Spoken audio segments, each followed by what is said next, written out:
आदित्य अभी भी उस लॉकेट को बड़े गौर से देखे जा रहा था कि तभी एकाएक उस लॉकेट में कुछ देखकर उसकी आंखें चमक गई। वो तुरंत मेन गेट की तरफ मुड़ा और दरवाजा खोलकर आरोही के घर के सामने पहुंच गया। वहां पहुंचकर आदित्य ने डोरबेल बजाई और गेट खुलने का इंतजार करने लगा। कुछ 2-3 मिनट इंतजार करने के बाद आरोही के घर का गेट खुला। गेट खुलते ही आदित्य के सामने कात्यायनी खड़ी थी। कात्यायनी सुबह सुबह आदित्य को अपने घर के डोर पर खड़ा देखकर थोड़ा चौंक गई। काफी देर तक सवालिया नजरों से आदित्य को देखने के बाद आखिरकार उसने आदित्य को अंदर आने को कहा। अरे आदित्य, आओ बेटा, सुबह सुबह कैसे आना हुआ?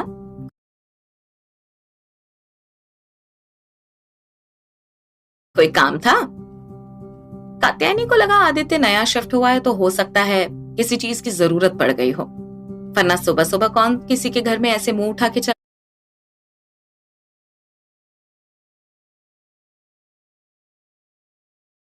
आता है। हाँ, नहीं आंटी, मुझे दूध चाहिए था। एक्चुअली मुझे रोज सुबह चाय पीने की बहुत बुरी आदत है। बिना चाय पिए मेरा दिन शुरू ही नहीं होता। और यहाँ नया हूं अभी तो मिल्कमैन हायर नहीं कर पाया, टाइम ही नहीं मिला कि बाहर से ले आऊं। कहते हुए बड़े शातिर तरीके से आदित्य ने बेचारे वाली शक्ल बना ली। कात्यायनी भी आदित्य की इन चिकनी चुपड़ी बातों में आ गई। बस इतनी सी बात, तुम आराम से बैठो और दूध छोड़ो, मैं चाय बना देती हूँ तुम्हारे लिए, कात्यायनी ने मुस्कुराते हुए कहा और आदित्य को सोफे पर बैठने का इशारा किया। इस पर आदित्य के चेहरे पर भी एक अलग से मुस्कुराहट आ गई, पर उसने मना करने का नाटक करते हुए कहा, नहीं नहीं आंटी, आपको तकलीफ करने की कोई जरूरत नहीं है, आप बस दूध दे दीजिए, चाय मैं अपने घर पे बना लूंगा। इस पर कात्यायनी ने आईब्रोज ऊपर करके फुल मम्मी वाले अंदाज में आते हुए कहा, अरे ऐसे कैसे, तुम पड़ोसी हो हमारे, तो हमारा भी तो कुछ फर्ज बनता है। और वैसे भी सही कहा है किसी ने कि पड़ोसी ही पड़ोसी के काम आता है, तो ऐसे में हमारे रहते हुए तुम एक चाय के लिए इतनी मेहनत करोगे तो हमें अच्छा लगेगा क्या? पर आदित्य इससे पहले अपनी बात आगे पूरी कर पाता कि कात्यायनी ने उसे बीच में ही टोकते हुए कहा, पर वर कुछ नहीं, चुपचाप से बैठ जाओ अब, वरना मैं नाराज हो जाऊंगी। अब मैं नाराज हो गई तो चाय क्या दूध भी नहीं मिलेगा तुम्हें। ये कहते हुए कात्यायनी ने आदित्य को एक प्यारी सी स्माइल दी और किचन में चाय बनाने चली गई। कात्यायनी के जाते ही आदित्य के चेहरे पर एक शातिर मुस्कान फैल गई। उसने अपने शर्ट की जेब में रखे उस लॉकेट को एक बार धीरे से टच किया। शर्ट की जेब में होने के बावजूद आदित्य को उस लॉकेट में एक गर्माहट महसूस हुई। लॉकेट की इस गर्माहट को महसूस कर आदित्य के चेहरे की स्माइल और खिल गई। अब वो पूरे ध्यान से आरोही के घर को देखने लगा। उसके घर का एक एक कोना आदित्य बड़े गौर से देख रहा था, जैसे वो अपनी आंखों से ही आरोही के घर के हर एक कोने की पिक्चर क्लिक कर रहा हो। इधर आरोही इन सब बातों से अनजान एक ड्राइंग बनाने में बिजी थी।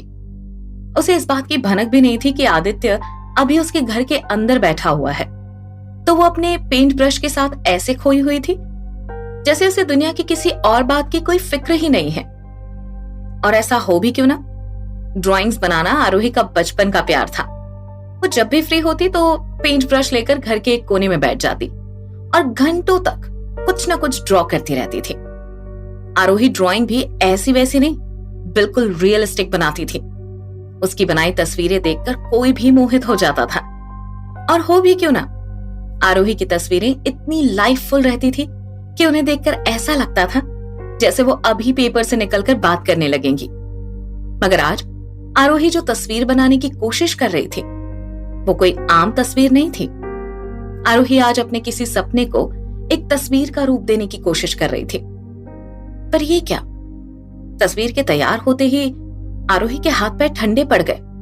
वो उस तस्वीर को देखने तक की हिम्मत नहीं जुटा पा रही थी। बनाते वक्त तो जल्दी जल्दी में कुछ समझ नहीं आया और तस्वीर बनती चली गई।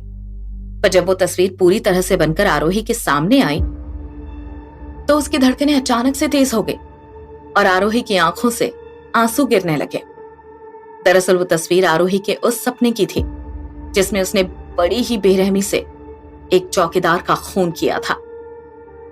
मैं इतनी खौफनाक कैसे लग सकती हूँ? सपने में ही सही, पर इतनी बेरहम कैसे? उस तस्वीर को देखने के बाद रोते हुए आरोही ने खुद से कहा। आरोही को यकीन नहीं हो रहा था कि वो सपने में भी कभी ऐसी दिख सकती है। इस तस्वीर में आरोही उस चौकीदार की लाश पर बैठी थी। आरोही के पूरे चेहरे पर खून के छींटे थे और उसके हाथ चौकीदार के खून से सने हुए थे। आरोही के बाल हवा में लहरा रहे थे और उसकी आंखें पूरी तरह से सफेद थी। आरोही के लंबे और गंदे नाखूनों से खून की बूंदें टपक रही थी। तस्वीर में आरोही और चौकीदार की लाश के अलावा एक और शख्स था। वो था आदित्य की शक्ल का एक लड़का, जो आरोही के सामने हारा हुआ सा घुटनों के बल बैठा था। उन तीनों के चारों ओर घूमती हुई हवा भी थी उस तस्वीर में, पर इस तस्वीर में कुछ था जो आरोही के सपने से अलग था। वो था उन तीनों के अलावा एक और इंसान की काली सी परछाई। तस्वीर में बनी वो परछाई इन तीनों से कुछ दूरी पर खड़ी थी और उसका चेहरा इन तीनों की ही तरफ था। ऐसा लग रहा था जैसे वो परछाई इन तीनों पर नजर रखे हुए है। ये तो नहीं था सपने में, फिर यहां क्यों बना दिया मैंने? उस परछाई को देखकर सरप्राइज होते हुए आरोही ने कहा। आरोही बहुत कंफ्यूज थी उस परछाई को देखकर कि जब उसने सपने में ऐसा कुछ देखा ही नहीं तो फिर यहां कैसे बना दिया? क्या शायद ये भी था सपने में और मैं भूल चुकी हूं? कहते हुए आरोही ने इस बात पर ज्यादा सोचना सही नहीं समझा और उस तस्वीर को अपनी अलमारी में छुपा दिया। पर बहुत भूलने की कोशिश करने के बावजूद भी आरोही तस्वीर में बनी उस काली परछाई को भूल नहीं पा रही थी। बार बार उसकी आंखों के सामने वो तस्वीर घूम रही थी और इसके साथ ही एक सवाल कि वो सपना उसने देखा क्यों, और देखा भी तो उसमें दिखने वाला लड़का उसके एचओडी की शक्ल का क्यों था। इधर तब तक कात्यायनी चाय बनाकर आदित्य को दे चुकी थी। दोनों सोफे पर बैठे चाय पी रहे थे। तभी कात्यायनी ने चाय की एक चुस्की लेते हुए आदित्य से कहा, अच्छा बेटा, ये बताओ आप कहाँ के रहने वाले हो और आरोही के कॉलेज में कौन सा सब्जेक्ट पढ़ाते हो? कात्यायनी का सवाल सुनते ही आदित्य के गले में चाय अटक गई। उसने खांसते हुए जवाब दिया, मैं तो बहुत दूर से आया हूं आंटी। दूर से मतलब क्या किसी और देश से आए हो? कात्यायनी ने हंसते हुए पूछा। कात्यायनी के इस सवाल पर आदित्य कहना तो ये चाहता था कि मैं किसी और देश से नहीं बल्कि किसी और दुनिया से आया हूं, पर उसने खुद को रोका और चाय की एक चुस्की लेकर मुस्कुराते हुए कात्यायनी से बोला, नहीं नहीं, मैं कोलकाता से हूं और आरोही के कॉलेज में कोई सब्जेक्ट नहीं पढ़ाता। मैं उसके डिपार्टमेंट का हेड हूं। असल में मेरे चाचा जी पहले एचओडी थे, पर कुछ महीनों से उनकी तबीयत खराब चल रही थी तो उन्होंने मुझे अपनी जगह जॉब दिलवा दिया। कोलकाता तो सच में बहुत दूर है यहां से। कहते हुए कात्यायनी ने अपनी चाय की कप टेबल पर रख दी और सोफे पर पीठ टिकाकर बैठ गई। उसके बैठने के तरीके से ऐसा लग रहा था जैसे वो आज आदित्य की पूरी कुंडली निकाल के ही मानेगी। आराम से बैठने के बाद कात्यायनी ने अपना अगला सवाल पूछा, अच्छा, फैमिली में कौन कौन है तुम्हारे? कात्यायनी के सवाल पर सवाल पूछने से आदित्य अब इरिटेट होने लगा था। उसका मन तो हो रहा था कि वो कात्यायनी के मुंह पर टेप लगा दे और कह दे कि अगर अब तुमने कुछ भी बोला तो परमानेंट ग्लू लगाकर तुम्हारा मुंह हमेशा के लिए बंद कर दूंगा।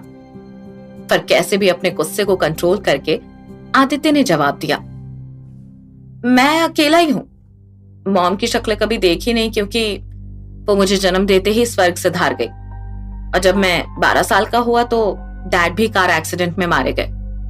सो अब बस मैं ही हूं फैमिली के नाम पर। आदित्य की बात सुनकर कात्यायनी को अब थोड़ा बुरा लगने लगा कि उसने आदित्य के जख्मों को कुरेदने का काम किया है। तो कात्यायनी ने माफी मांगते हुए आदित्य से कहा, ओह आई एम सॉरी बेटा, मुझे नहीं अंदाजा था ऐसा कुछ हुआ होगा तुम्हारे साथ, वरना फैमिली के बारे में पूछकर मैं कभी तुम्हें उदास नहीं करती। I am really sorry. Katyayani के कहते ही आदित्य ने अपनी चाय की कप रख दी और कात्यायनी की ओर देखकर बोला, अरे नहीं आंटी, आप क्यों सॉरी बोल रहे हैं? इसमें आपकी क्या गलती? गलती तो मेरी किस्मत की है। इतना कहकर आदित्य थोड़ा इमोशनल होने का नाटक करने लगा और फिर खुद को संभालने की एक्टिंग करते हुए उसने आगे कहा, खैर जो होना था वो तो हो गया। अब मैं अपनी लाइफ में काफी खुश हूं और अब जॉब मिलने के बाद सक्सेसफुल भी। आदित्य को इमोशनल होता हुआ देखकर कात्यायनी ने उसका हाथ पकड़ते हुए कहा, और किसने कह दिया अकेले हो तुम? हम भी तो तुम्हारी फैमिली जैसे ही हैं। ऑफ कोर्स आंटी, आप लोग तो अब अपने ही हो। कहते हुए आदित्य के चेहरे पर एक मुस्कान फैल गई। अब तक उन दोनों की चाय भी खत्म हो गई थी और उसके साथ ही कात्यायनी के सवाल भी। तो अब आदित्य ने कात्यायनी से विदा लिया और अपने घर चला गया। अपने घर पहुंचते ही आदित्य सबसे पहले बाथरूम में गया और उल्टी करने लगा। उसने आरोही के घर जितनी भी चाय पी थी, अपने घर आते ही वो सारी उगल दी। ऐसा लग रहा था जैसे उसने कभी चाय को निगला ही नहीं था और बस गले तक ले जाकर रोक दिया था। सारी चाय उगलने के बाद आदित्य आराम से आकर अपनी बालकनी में खड़ा हो गया और अपनी जेब से उस लॉकेट को निकालकर वापस हवा में लहराने लगा। हवा में उस लॉकेट को लहराते हुए देखकर आदित्य के चेहरे पर एक अजीब सी मुस्कान थी।